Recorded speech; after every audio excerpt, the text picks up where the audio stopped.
This is the QTV Nightly News, which is also on Q Radio 103.3 FM, and I am Jul Denjai. Thank you for joining us. Here are the headlines. The University of the Gambia's ever-expanding new campus welcomed dignitaries, students and cultural performers for the official inauguration of Lot 2 of the Faraba Banta Campus project, a major milestone in the country's higher education development. The inauguration was led by President Adama Barrow. Vice President Mohamed B.S. Jallow has officially opened the 6th edition of the Banjul Cultural Festival on Christmas Day at the Act 22 Pavilion. The vibrant community of Sukuta village in the West Coast region is well into the 7th edition of its annual community engagement program, popularly known as Sukuta Week. And on to international news, Guineans head to the polls tomorrow, December 28, in a tightly controlled presidential election that is widely expected to cement the power of interim President Colonel Mamadi Doumbouya. And in sports news, Tom Saintfiet, the Belgian football coach who took the Gambia to successive Africa Cup of Nations AFCON tournaments, has hit out at what he describes as the disrespect shown by European clubs towards their African players and the Africa Cup of Nations. Those were the headlines, and now the news in detail.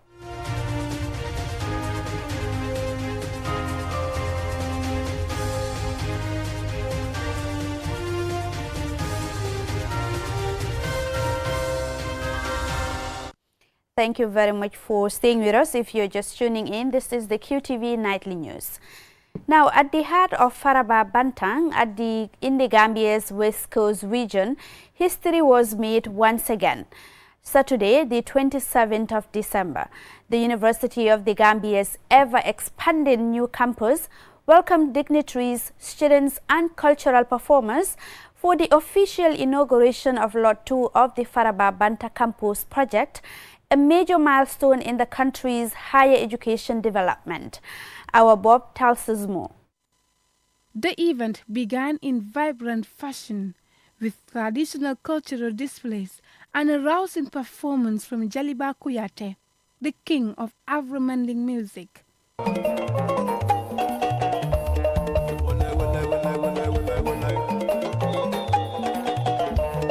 His performance was followed by speeches from key education stakeholders, including University Chancellor Professor Herbert Robinson and the Ministry of Higher Education's Permanent Secretary, Jennifer Jang, and His Excellency Mr. Abdullah K.H. Al-Musaibi, the President of the Arab Bank for Economic Development in Africa, one of the key founders of the project. However, it was President Adama Barrow, who is also the Chancellor of the university, who delivered the keynote address, marking another bold chapter in his government's education reform agenda. This magnificent campus now stands out visibly as a living testament to our visionary leadership, strategic investment and collective belief that knowledge is instrumental to national transformation. The occasion marks not only a moment of joy and pride, but also a celebration of vision, partnership, and progress. Lot 2 includes the Akewumi Additional School of Agriculture and Environmental Sciences, the Faculty of Law, equipped with a modern moot court and a new Chancery building. 14 advanced laboratories aim to transform agricultural education and environmental research. These new facilities have brought us closer to a complete residential and research-oriented university campus capable of hosting thousands of students and scholars. And there is more on the horizon. Immediately following the inauguration, President Barrow laid the foundation stone for Lot 3, the future home of the UTG School of Medicine and Allied Health Sciences. The facility promises to revolutionize medical education in the country. When completed, the new School of Medicine and Allied Health Sciences is expected to revolutionize medical training and health research in the Gambia and significantly strengthen our national health system. This event is yet another landmark in President Barrow's long-term vision to upgrade the Gambia's education system, particularly in the area of higher learning. With investment in infrastructure, innovation, and student support, the Faraba Bantang campus is fast becoming a center of academic excellence in West Africa. As President Barrow declared Lot 2 officially open, he urged the UTG community to rise to the challenge to turn these buildings into institutions of excellence, shaping the next generation of leaders, thinkers, and change makers. Wow, wow, wow, wow, wow, wow, wow.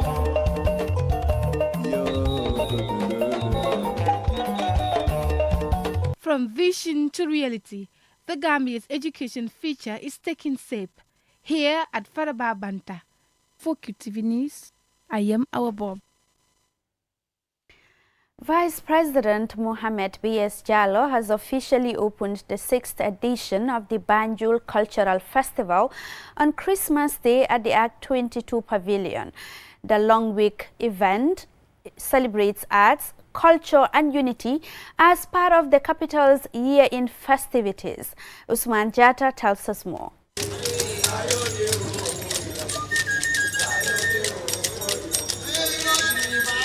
The streets of Banjul came alive as the 6th Banjul Cultural Festival opened with colorful masquerades and traditional performances running from December 25th to January 1st. The festival features cultural symposiums, funnel processions, sports activities, regatta races, music, dance and traditional wrestling. Deputy Mayor Abdul Aziz Dabahgay pledged support to promote culture and tourism. The event also provides a platform for local vendors to showcase traditional food, crafts and handmade products, attracting residents, tourists and culture enthusiasts. Speaking at the event, the Minister of Tourism, Arts and Culture, Abdul Job, praised partners and stakeholders for their continued support, describing the festival as a key driver of cultural preservation and tourism promotion. And we hope that the support will continue not only for Banjul, but for all other festivals throughout the length and breadth of this country. Because the support that we garner in Banjul here, we use it for the Banjul Festival, but we also, under the ministry, extend support to other festivals along the length and breadth of this country. So we are serving as the linchpin for other development, cultural developments within the country. In his keynote address, Vice President Mohamed B.S. Jallow highlighted the role of culture in national development, noting that the festival aligns with the National Development Plan by promoting social cohesion, youth engagement and tourism-led growth. This festival is a powerful expression of our cultural identity. It animates the life of our capital city and unites our people and preserves an important aspect of Gambian heritage, especially our hunting and masquerade traditions. These traditions connect Banjul to their West African coastal cities, yet through creativity and adaptation, they have become uniquely Gambian. This festival also holds great economic potential. The Gambian diaspora, particularly the Banjul diaspora, can play a vital role in improving visibility, supporting skills transmission, and helping to package and promote the festival to the world. This aligns with the National Development Agenda of His Excellency President Adam Barrow. The Banjul Cultural Festival has grown into one of the country's most anticipated annual events, celebrating identity, unity and the enduring spirit of the capital. Osman Jata, QTV News. The vibrant community of Sukuta village in the West Coast region is well into the 7th edition of its annual community engagement program, popularly known as Sukuta Week, drawing residents, dignitaries and guests from across the region and beyond. Yafatu Gay reports. Banko jara-jara ta fa jinol wurita. Suta moltora ta fa jaburta. kawa ko wuli kemeketa ka to nyayandi ko lancham sali la nyonta yata atala ganyeta. The colorful opening ceremony held at the Sukuta Multipurpose Center marked the beginning of a week-long series of activities designed to strengthen unity, promote cultural heritage, and encourage collective responsibility for community development.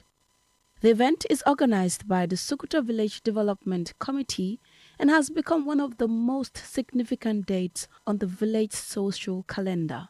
This year's celebration is held under the theme, Community Development is a Collaborative Responsibility, a message that resonated strongly with participants as speakers emphasized the importance of collective efforts in addressing local challenges and driving sustainable development.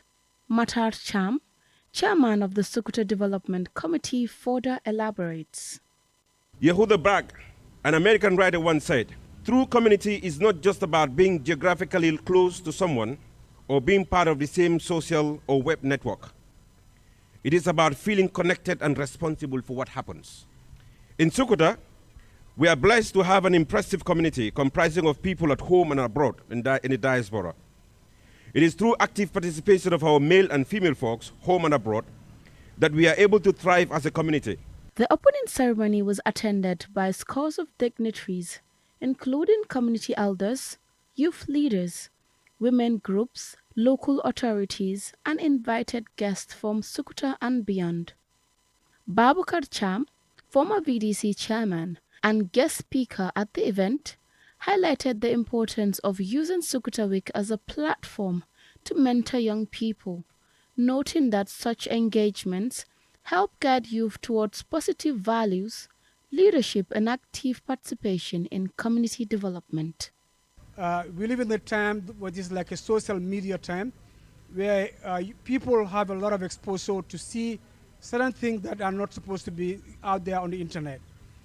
And that is affecting the minds of many people because it ends up leading the young people to do things that are not appropriate in life. It's essential for us as the elders to mentor young people so as to be able to help them not to go astray. Throughout the week, residents will participate in a range of activities, including sporting competition, cultural exhibition, youth engagement forum, and community discussions aimed at addressing social and development issues. The activities are expected to foster social cohesion, encourage youth participation, and strengthen bonds among residents. Reporting for QTV News, this is Yafatu Gay. That report there by Yafatu Gay will take us for a commercial break. When we return, we have more national, international, and sports news stories for you. To stay tuned. The godfather of Afro-Manding music, Jaliba Kuyate ay album Kutakutole Fintindi Holy Saturday, 10th of January 2026, Pinchami Hall, Paradise Suites Hotel, 9 p.m. VIP tickets $1,000, ordinary ticket $500. Father of the night, Suleiman Diouf Brusubi. Mother of the night, Musukeba Sane Trawale, Germany. Chief guest of honor, Momudu Turo Dabo. King of the night, Honorable Muhammad Kante Busumbala. Queen of the night, Nene Che Yasin Kebe. Auntie of the night, Binta Batabali Sabali Kombol Lamen. Owners of the night, Honorable Sidi SK Njai, Mayor Talib Ahmed Ben Suda, Make Kamara Salaji. Brothers of the night, Lamin Cham NPP, Kemo Sise GFF. Sisters of the night, Abiba Belgium, Fatou Kamara Petrogas, Maimuna Balde NPP. Princess of the night, Dr. Seina Bumbai Jaffa. Lady of the night, Nene Freda Gomez. Looking for the perfect place to promote your product or place your advert? Look no further than QTV. We are the premier destination for businesses looking to connect with Gambian audiences and beyond. At QTV, we offer a variety of advertising solutions to suit your needs and budget. With our diverse range of programming, you can be sure that your ad will reach a broad and engaged audience. From our popular news broadcast to our exciting music and entertainment programming, QTV has something for everyone. QTV, the premier destination for advertising in the Gambia. Contact us today and let us help you reach your audience.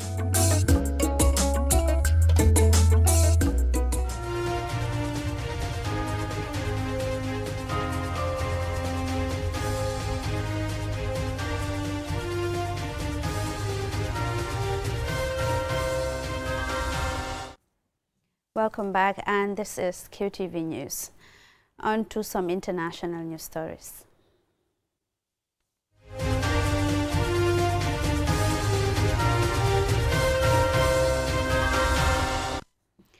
Now, Guineans head to the polls tomorrow, the 28th of December, in a tightly controlled presidential election that is widely expected to cement the power of interim president, Colonel Mamadi Doumbouya. Let's have more details of that in this report. Doumbouya first seized power in a coup d'etat in September 2021, toppling long-term leader Alpha Condé. Since then, he has ruled as transitional president, promising reforms while keeping a tight grip on the political landscape. Over the past 4 years, Doumbouya has rebranded himself as a reformer-in-chief, launching the Simandu 2040 Grand National Transformation Project, an ambitious drive to leverage Guinea's vast mineral wealth and elevate the country to middle-income status by 2040.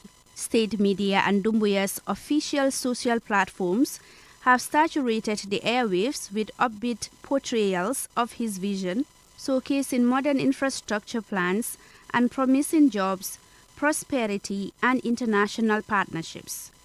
Despite controlling the national narrative, the government has aired a daily program giving each candidate 5 minutes to speak directly to the nation. Notably, Colonel Doumbouya himself declined to participate, opting instead to let his record and media machine do the talking. Yet the electoral field is far from level. Following a controversial referendum that paved the way for Doumbouya's candidacy, several key opposition parties and political figures were barred from contesting, sparking widespread criticism of the process. Further raising concerns, most foreign media and even some local outlets have been denied accreditation to cover the vote. Press freedom advocates say this raises red flags about transparency in what should be a pivotal moment in Guinea's democratic journey. However, the West African bloc ECOWAS has redeployed a significant observer mission led by seasoned diplomat Mr. Abdoulaye Jane. The delegation says it will monitor the vote across the country to ensure compliance with regional electoral standards. As Guineans head to the ballot box, hopes for stability and progress remain high, but so too do concerns about fairness, openness, and the direction of the country's future under its military-turned-civilian leadership. Reporting for QTV News, I am Jules Denyai. That report there takes us to sports news.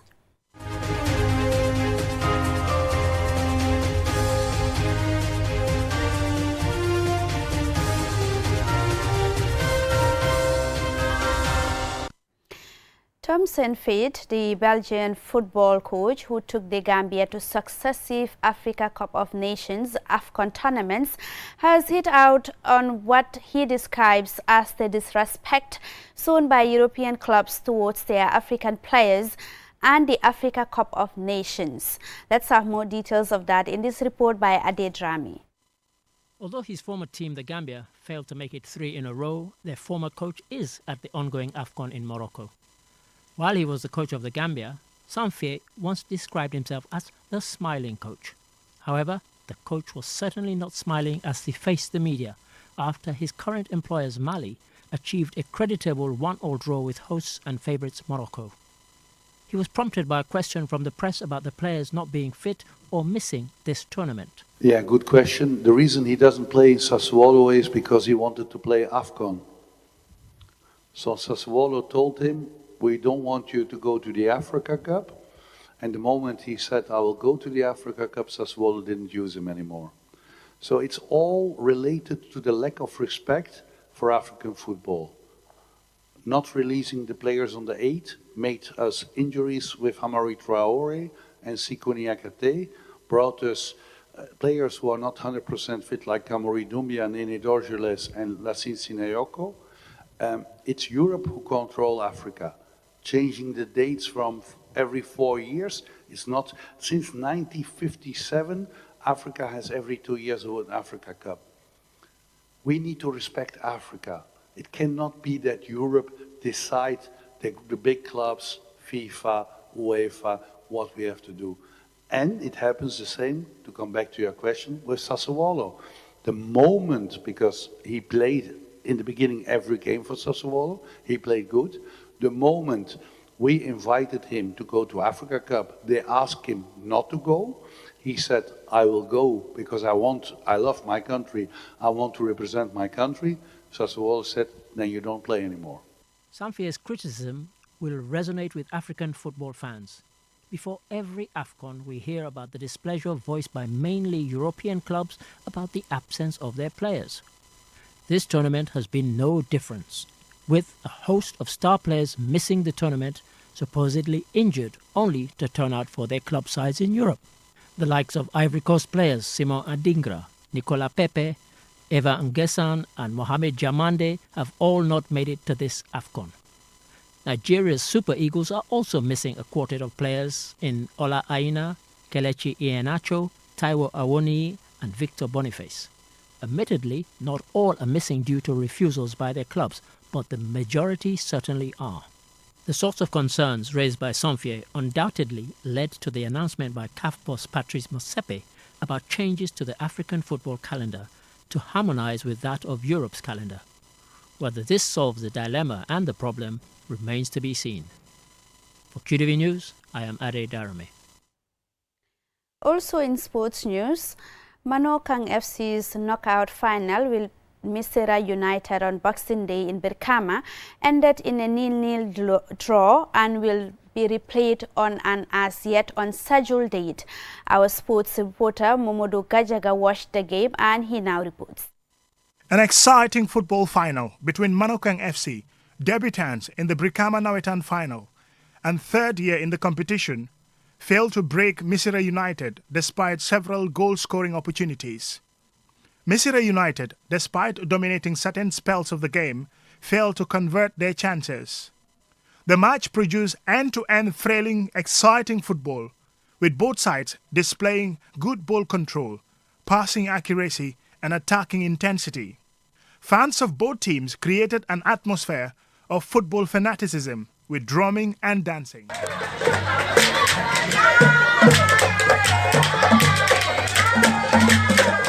The pre-match saw a display of training drills, which had the players fired up for a big showdown. The match had everything except goals. Despite being part of the rules that the deadlock game should be replayed rather than settled on penalties, many fans and spectators sought their displeasure at having to attend a replay to separate the teams. Now both teams have a chance to prepare again for a replayed final, in which there has to be a winner, as that match will be settled by penalties if the need arises. Momodu Gajaga, QTV News. This is all we have for you in this edition of the News Bulletin. Do join us again tomorrow at 8 p.m. for the final weekend review of 2025 with Ade Drame, Momodu Mboj and Lamin D. Sonko doing the sign language interpretation. Thanks for watching.